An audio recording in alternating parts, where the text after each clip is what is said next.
त्यांचं म्हणणं आहे की सरकारला काही पडलेलं नाही शेतकऱ्यांना. नाही, आता सरकारला शेतकऱ्याचं पडलेलं नाही म्हणूनच आम्ही बांधावर या ठिकाणी सगळं शेतकऱ्याचे कैवारी म्हणून मंत्री म्हणून या ठिकाणी बांधावर पडलो कालपासून.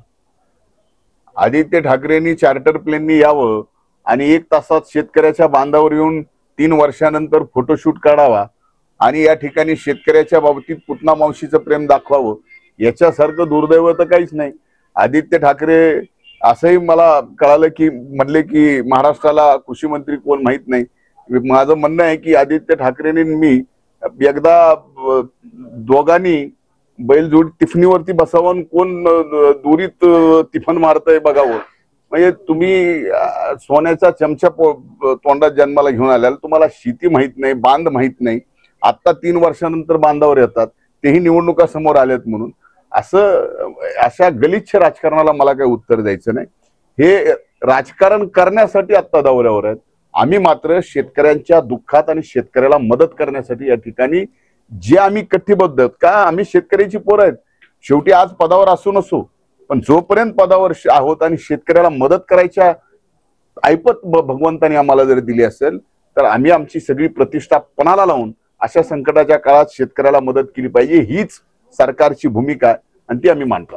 राज ठाकरे म्हणतायत की सरकारला चांगली वेळ आहे. या संदर्भात अग्रिम हे देण्याची तरतूद अशी आहे की असे ज्या वेळेस अतिवृष्टीचं संकट येतं, ज्यावेळेस पीक हे आपल्या हार्वेस्टिंगच्या अगोदरच्या परिस्थितीत असतं आणि त्या परिस्थितीमध्ये ज्यावेळेस रबी चांगली दिसायला, खरीप चांगली दिसायला लागतं आणि क्रॉप चांगलं दिसायला लागतं, यावेळेस तर बंपर क्रॉप आपण महाराष्ट्रामध्ये पाहत होतो. आणि अशात अतिवृष्टी निर्माण झाल्यामुळं आणि अतिवृष्टीमुळे पीक पाण्याखाली गेल्यात.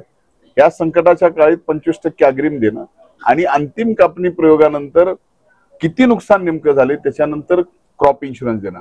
खरं तर हा फायदा 1 रुपयातच शेतकऱ्यांना मिळतोय. मागेही या ठिकाणी दिला. काही ठिकाणी ज्या कंपन्यांनी अशा पद्धतीनं शेतकऱ्यांची अडचणी निर्माण केली त्या कंपन्यांच्या वर आम्ही कायदेशीर कारवाई करायला सुद्धा मागं पुढे पाहिलं नाही. त्या ठिकाणी कारवाई करून शेतकऱ्यांच्या पदरात आम्ही पीक विमा कंपनीचे पैसे या ठिकाणी जे शासनाने भरलेले आहेत.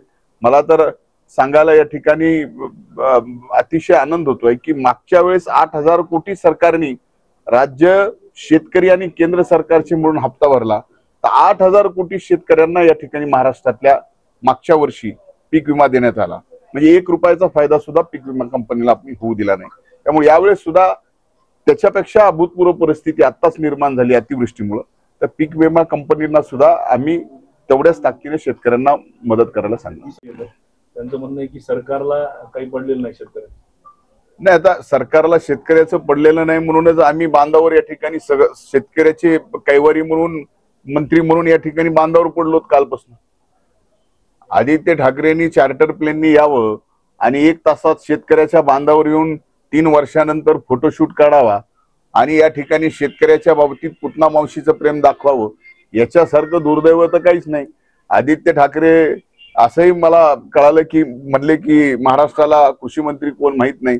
माझं म्हणणं आहे की आदित्य ठाकरेंनी मी एकदा दोघांनी बैलजोड टिफनीवरती बसावून कोण दुरीत टिफन मारतय बघावं. म्हणजे तुम्ही सोन्याचा चमचा तोंडात जन्माला घेऊन आल्याला तुम्हाला शेती माहित नाही, बांध माहित नाही. आता 3 वर्षानंतर बांधावर येतात, तेही निवडणुका समोर आल्यात म्हणून. अशा गलिच्छ राजकारणाला मला काही उत्तर द्यायचं नाही. हे राजकारण करण्यासाठी आता दौऱ्यावर आहेत. आम्ही मात्र शेतकऱ्यांच्या दुःखात आणि शेतकऱ्याला मदत करण्यासाठी या ठिकाणी जे आम्ही कटिबद्ध आहोत. का आम्ही शेतकऱ्याची पोरं आहेत. शेवटी आज पदावर असू नसू, पण जोपर्यंत पदावर आहोत आणि शेतकऱ्याला मदत करायच्या ऐपत भगवंतानी आम्हाला जर दिली असेल तर आम्ही आमची सगळी प्रतिष्ठा पणाला लावून अशा संकटाच्या काळात शेतकऱ्याला मदत केली पाहिजे, हीच सरकारची भूमिका आहे आणि ती आम्ही मांडतो.